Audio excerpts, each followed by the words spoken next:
Look at this video of a 70-year-old man posting up a pro street baller in a pair of Timbs. The first place my mind goes when I see this is, damn, this poor dude is getting balled up by a grandpa. But then immediately after, I think to myself, this is literally the essence and vibe of New York City captured in a single video. But let's rewind that back real quick. Do you think it would still have that vibe if my guy didn't have a pair of Timbs on? It's interesting, isn't it? How a boot that was originally made for yuppies who like to hike and construction workers is now so closely related to hip hop and urban East Coast culture. How did this happen? Timberland's origins date back all the way to 1993 when the company's name was originally the Abington Shoe Company. For years, they manufactured non-branded shoes to distributors in the US. It wasn't until 1973 that they decided to create a rugged boot for the working man. The boot came in a variety of leathers, all of them waterproof, but the yellow nubuck colorway became by far the most popular shade. In an uncharacteristic move for the period, the boot was heavily branded with the iconic Timberland tree. This one boot style became so popular that the Abington Shoe Company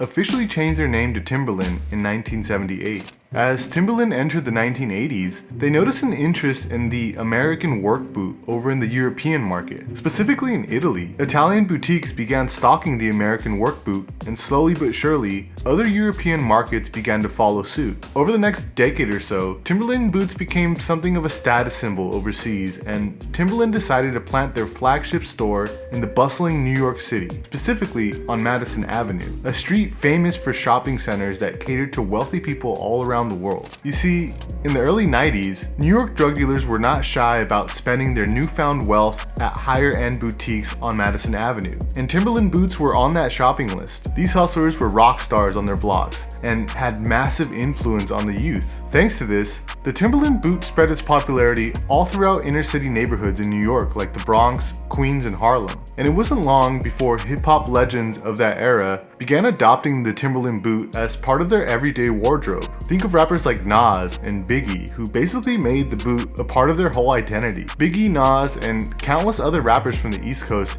even featured Timberlands in their songs. Like Biggie's line, "Tim's for my hooligans in Brooklyn," from his hit Hypnotize. Or Nas's line in his first verse on The World Is Yours, "Wipe the sweat off my dome, spit the phlegm on the streets, suede Tim's on my feet, makes my cipher complete." Meanwhile, Tupac was on the West Coast pulling up to red carpet events in Timbs, and the boot even made it on the album art of Mobb Deep's 1994 banger, The Infamous. Let's not forget Wu-Tang Clan and oh yeah, Busta Rhymes, who have forever donned a fresh pair of Timbs in all types of different colorways. Basically what happened was all these rappers and hustlers unofficially endorsed the boot and sales skyrocketed. Shockingly, this annoyed Timberland. You see, hip-hop was still a new thing.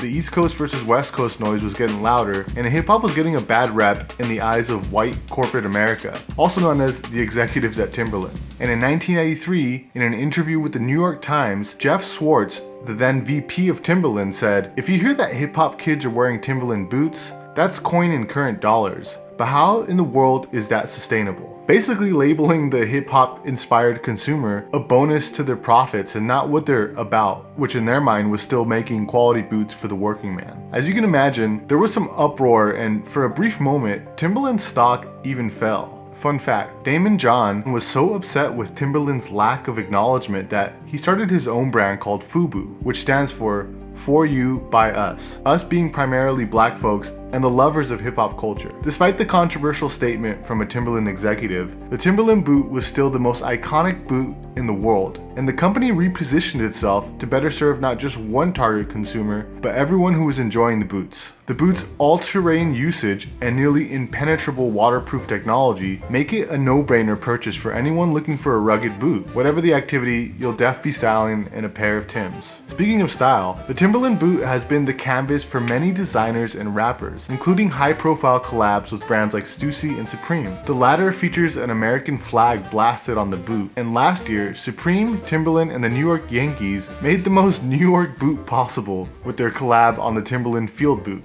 Look at these. Other takes on the boot did not go unnoticed either. Look at these wild off-white Timberland boots which feature a velvet upper in a slime green colorway. Yo, Do you guys think that if the Grinch was from New York, he would rock these? Tastemaker and Kith founder Ronnie Feig had his way with the boot way back in 1998 when he worked at David Z's, and they released this primo looking gray Timberland boot. I've yet to see a reaction to a release of any shoe, including Jordans and Yeezys, to match up against the craziness I witnessed behind these joints. I remember selling over 450 pairs of these out of one door on the first day, and we ended up selling over 10,000 pairs in a little over a month. Ronnie Feig. Alright, you can't talk Timberlands without mentioning the hip-hop mogul DJ Khaled. Back in 2017, Khaled teamed up with Champs to create the Secure the Bag Timberland, which featured a money green colorway. They released alongside a video game that Khaled, Timberland, and Champs released of the same title, which featured DJ Khaled mobbing on a jet ski, time traveling through the world in a pair of Tims. Obviously, there are a ton of collabs, but I think we hit home today how iconic this boot really is and why its popularity was amplified